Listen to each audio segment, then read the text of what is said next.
Good morning. সকাল সকাল আবারও একটা দিনের শুরু। এখন বাজে ভোর 4:30। গরিবরথ এক্সপ্রেসের টাইম ছিল 5:10, কিন্তু আমরা এখানে 4:30টার মধ্যেই স্টেশনে নেমে পড়েছি। তো আমরা নেমে দুটো গাড়ি বুক করে নিয়ে আমরা এখন যাচ্ছি আমাদের হোটেলে। আমাদের হোটেল যেহেতু আগে থাকতেই বুক করা ছিল, তাই কোনো অসুবিধা নেই। তো আমরা সোজা হোটেলে যাব। আর এই যে দৃশ্যটা, ভোরবেলা প্রথম যে বাঁক মুহূর্তটা থেকে সমুদ্রের দর্শন পাওয়া যায়, সেখানটা এলেই মনটা একদম কি বলবো, আনন্দে আত্মহারা হয়ে যায়।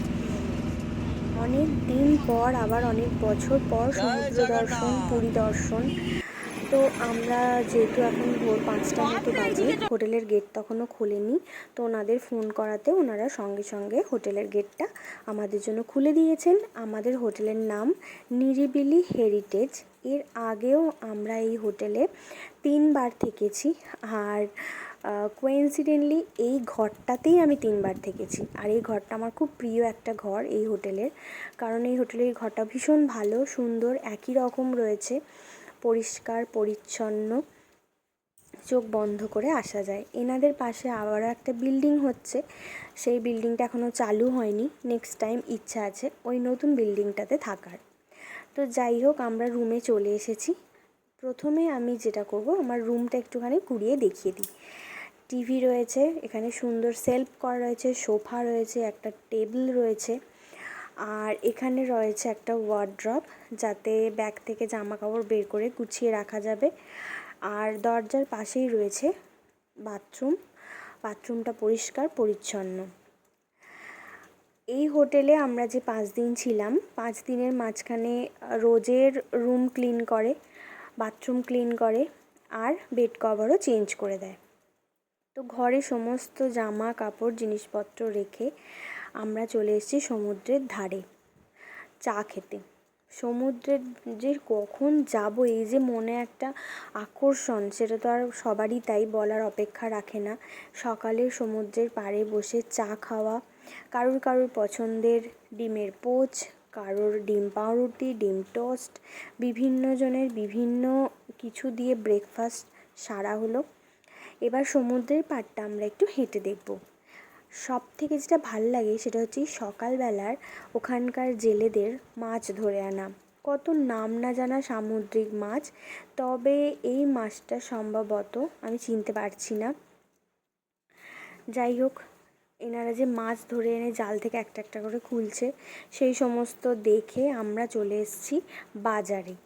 কেননা দুপুরে আজকে খাওয়া দাওয়া আমরা নিজেরা রান্না করব না, আমরা রান্না করতে দিয়ে দেব। তো তাই জন্য আমরা সেই মতো আমরা যা যা খাবো, তাই এই বাঙালি বাজার থেকে আমরা সমস্ত বাজার করে নিলাম। আর আমাদের হোটেলটা একদম বাঙালি বাজারের কাছে। আমরা এখন এসেছি সমুদ্রে চান করতে, আর এখানে প্রচণ্ড রোদ।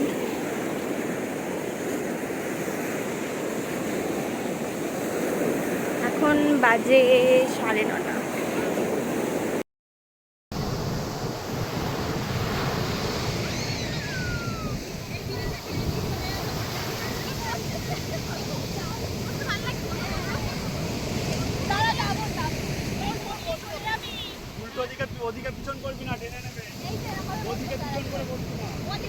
সমুদ্রে চান করতে আসবো আর মদনমোহন খাবো না, এটা কি হয়? কি অপূর্ব তার টেস্ট! প্রত্যেকে মদনমোহন যে কবার স্নান করেছি ততবারই খেয়েছি, প্রত্যেক বছরই তাই করি। তো ওটার জন্য অপেক্ষা করে থাকি, কিন্তু মাঝখানে একটা দিন, ওনাদের মাসে একটা দিন ছুটি থাকে, তো সেই দিনকে মদনমোহন পাওয়া যায়নি। তো চলো এবার আমাদের রুমে ফিরতে হবে। স্নান টান সেরে নিয়েছি। আর আজকে আমাদের, যেহেতু আমরা আজকে পুরীতে ফার্স্ট দিন, তাই আমাদের প্ল্যানই ছিল যে আজকে স্নান হবে আর বিকেলবেলা যাওয়া হবে জগন্নাথ মন্দির, জগন্নাথ ঠাকুরের দর্শন হবে, পুজো দেওয়া হবে, আর মন্দিরটা আমরা ঘুরে দেখব। তো মন্দির ঘুরতে ঘুরতে আমি জগন্নাথ দেবের যেটুকুনি আমি জানি সেইটুকুনি তোমাদের শোনাবো মন্দির সম্পর্কে। আমি জানি তোমরাও অনেকে জানো, আবার আমি যেগুলো জানি সেগুলো আমি তোমাদের সাথে আজকে শেয়ার করব। তো চলো তাহলে জগন্নাথ মন্দিরটা এবার ঘুরে আসি।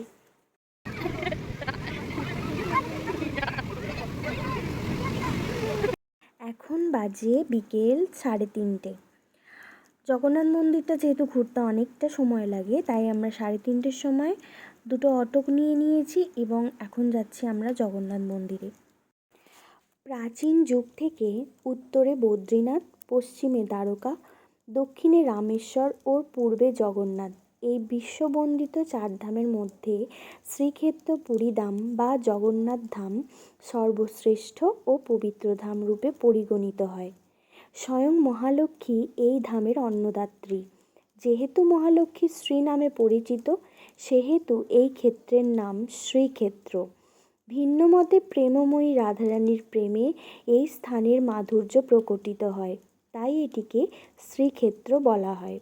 এই ক্ষেত্রে নারায়ণ বিষ্ণু জগন্নাথ রূপে বিদ্যমান। হিন্দুদের বিশ্বাস, নারায়ণ বদ্রীনাথ ধামে স্নান, দ্বারকায় শৃঙ্গার, পুরীধামে ভোজন, রামেশ্বরে শয়ন করেন। হিন্দু শাস্ত্রমতে শ্রী বিষ্ণু সত্যযুগে নারায়ণ রূপে বদ্রীনাথে, ত্রেতায় রামচন্দ্র রূপে রামেশ্বরে, দাপরে শ্রীকৃষ্ণ রূপে দ্বারকাধামে পূজিত হবার পর কলিযুগে দারু ব্রহ্ম জগন্নাথ রূপে পুরীধামে বা শ্রীক্ষেত্রে পূজিত হয়। পুরীর সর্বশ্রেষ্ঠ আকর্ষণ হল পুরী শহরের মধ্যস্থলে অবস্থিত মহাপ্রভু পরম ব্রহ্ম শ্রী জগন্নাথ দেবের মন্দির।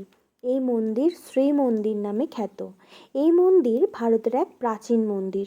মন্দিরে অধিষ্ঠিত বিগ্রহগণ হলেন শ্রী বলভদ্র, শ্রী সুভদ্রা, শ্রী জগন্নাথ ও শ্রী সুদর্শন দেব।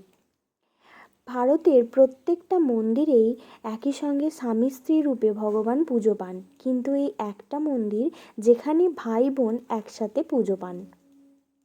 শ্রী মন্দিরে প্রবেশ করার জন্য মেঘনাদ প্রাচীরের গায়ে চারদিকে 4টি দ্বার রয়েছে।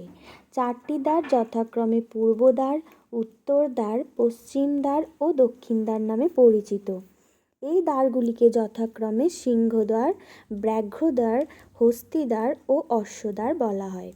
অনেকের মতে এই 4ই দ্বার ধর্ম, ঐশ্বর্য, বৈরাগ্য ও জ্ঞানের প্রতীক। এই ধামে কয়েকটি সর্বশ্রেষ্ঠ উৎসবের মধ্যে রথযাত্রা হচ্ছে আরও একটি শ্রেষ্ঠ উৎসব। এখানে 3টে রথ দেখতে পাই, যেটা জগন্নাথ দেবের রথের নাম নন্দীঘোষ, যার চাকা হচ্ছে 16টি। বলভদ্রের রথের নাম তালোধ্বজ, যার চাকা 14টি, এবং মা সুভদ্রার রথের নাম দর্পদলন, যার চাকা 12টি। এছাড়াও জগন্নাথ মন্দিরে দেখে নেব পতিতপাবন, কাশী বিশ্বনাথ মন্দির, রন্ধনশালা, বটকৃষ্ণ, কল্পবট মন্দির, বটগণেশ, অনন্ত বাসুদেব মন্দির, সাক্ষীগোপাল মন্দির, বিমলা মন্দির, রোহিণীকুণ্ড, একাদশী মন্দির, ক্ষীরচোরা গোপীনাথ মন্দির, কোণারকের সূর্য মন্দির, নীলমাধব মন্দির ইত্যাদি। তো আজকের মতো ব্লগটা আমি এখানেই শেষ করছি। দেখা হবে আবারও একটা নতুন ব্লগে। তাতেও থাকবে উড়িষ্যার নানা মন্দিরের নানা গল্প। ভালো লাগলে লাইক, কমেন্ট, ফলো করো, সাবস্ক্রাইব করতেও ভুলো না। দেখা হচ্ছে আবারও পরের দিন। আর সন্ধ্যা নামতেই বৃষ্টি নেমেছে। বৃষ্টি উপভোগ করতে করতে আজকের ব্লগটা আমি এখানেই শেষ করছি। আজকের মতো টাটা।